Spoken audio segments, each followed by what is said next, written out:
بسم اللہ الرحمن الرحیم ومن شر حاسد اذا حسد صدق اللہ العظیم۔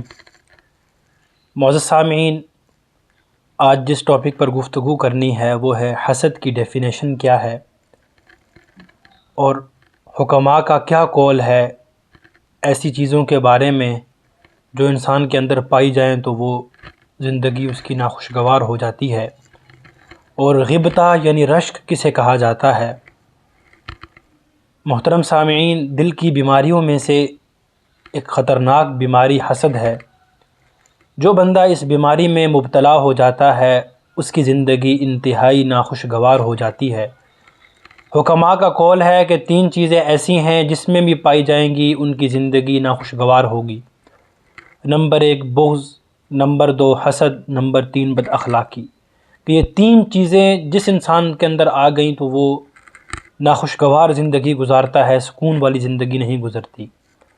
حسد کئی دوسری بیماریوں کو جنم دیتی ہے، ناپسندیدگی، نفرت، بغض، دشمنی، حسرت، ڈپریشن، غم، پریشانی، اور سب سے بڑھ کر اللہ رب العزت کی قضاء اور قدر سے ناراضگی، یعنی اللہ رب العزت کی تقسیم پر ناراض رہنا۔ یہ چیزیں انسان کے اندر جنم لیتی ہیں۔ حسد کی ڈیفینیشن کیا ہے، تعریف کیا ہے، کیسے ہم اس کو ڈیفائن کریں گے؟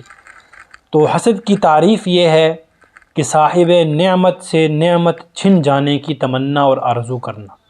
کہ ایک شخص ہے، اس کے پاس اللہ کی دی ہوئی کوئی نعمت ہے، جیسے اچھی گاڑی ہے، اچھا مکان ہے یا حسن ہے، تو انسان یہ دیکھ کر جل جائے، اس کے اندر بغض پیدا ہونا شروع ہو جائے اور یہ کہے جی اس کی گاڑی کاش تباہ ہو جائے، برباد ہو جائے، یہ اس سے چھن جائے۔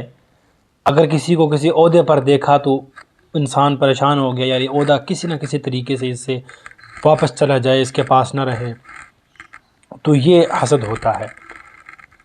حسد کے مقابلے میں ایک چیز ہے رشک، جس کو غیبتہ بھی کہا جاتا ہے عربک میں۔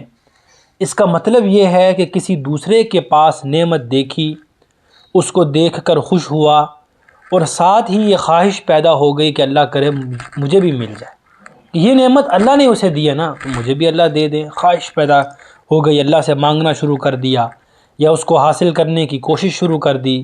یہ بہت اچھی چیز ہے کہ انسان اللہ سے مانگے یا حاصل کرنے کی کوشش کرے، بجائے اس کے کہ دوسرے سے اس نعمت کے چھن جانے کی تمنا کرے۔ اس کا فائدہ یہ ہوتا ہے، اس رشک کا، بعض اوقات رشک کی وجہ سے دل میں سچی طلب پیدا ہو جاتی ہے، انسان دل کی گہرائیوں سے اللہ سے مانگتا ہے اور وہ اس کو مل جاتی ہے۔ جیسے حضرت زکریا علیہ السلام نے حضرت مریم کے پاس بے موسم پھل دیکھے۔ جیسے آج کل سردیوں میں اگر کسی بندے کے پاس آم ہو تو اس کو کہتے ہیں بے موسم پھل، اسی وقت رشک آیا، دعا کی، یا اللہ جس طرح آپ نے مریم کو بے موسم پھل دیے ہیں، آپ دے سکتے ہیں تو مجھے بڑھاپے میں اولاد بھی دے سکتے ہیں۔ اللہ سے دعا کی، رب ہب لی من لدنک ذریۃ طیبہ۔ اللہ رب العزت نے فرمایا یا زکریا انا نبشرک بغلام اسمہ یحییٰ، کہ اللہ رب العزت نے بیٹے کی خوشخبری سنائی۔ اب اس کے بعد حسد کی مذمت آتی ہے۔ قرآن مجید اور احادیث مبارکہ میں حسد کی بہت زیادہ مذمت کی گئی ہے۔ قرآن مجید میں اللہ رب العزت نے فرمایا ام یحسدون الناس علی ما آتاہم اللہ من فضلہ، کیا یہودی اس لیے دوسرے مسلمانوں سے، دوسرے لوگوں سے حسد کرتے ہیں کہ ان کو اللہ رب العزت نے اپنا فضل دے رکھا ہے۔ دوسرے مقام پر اللہ رب العزت نے فرمایا وَدَّ كَثِيرٌ مِّنْ أَهْلِ الْكِتَابِ لَوْ يَرُدُّونَكُم مِّن بَعْدِ إِيمَانِكُمْ كُفَّارًا حَسَدًا مِّنْ عِندِ أَنفُسِهِمْ، کہ بہت سے اہل کتاب پسند کرتے ہیں کہ تمہیں تمہارے ایمان کے بعد کفر کی طرف لوٹا دیں، اس حسد کی وجہ سے جو ان کے سینوں میں ہے کہ حق واضح ہو جانے کے بعد، یعنی تم حق پر ہو، کہ وہ لوگ یہ نہیں چاہتے کہ تم حق پر رہو، وہ یہ چاہتے ہیں کہ تم کسی نہ کسی طریقے سے حق سے دور ہو جاؤ، حق کو چھوڑ دو اور دوبارہ کفر کی طرف لوٹ آؤ۔ اور نبی صلی اللہ علیہ وآلہ وسلم نے بھی اس بارے میں بہت فرمایا ہے حسد کے بارے میں۔ تو دعا ہے اللہ رب العزت سے کہ وہ ہمیں اس لعنت سے بچنے کی توفیق عطا فرمائے۔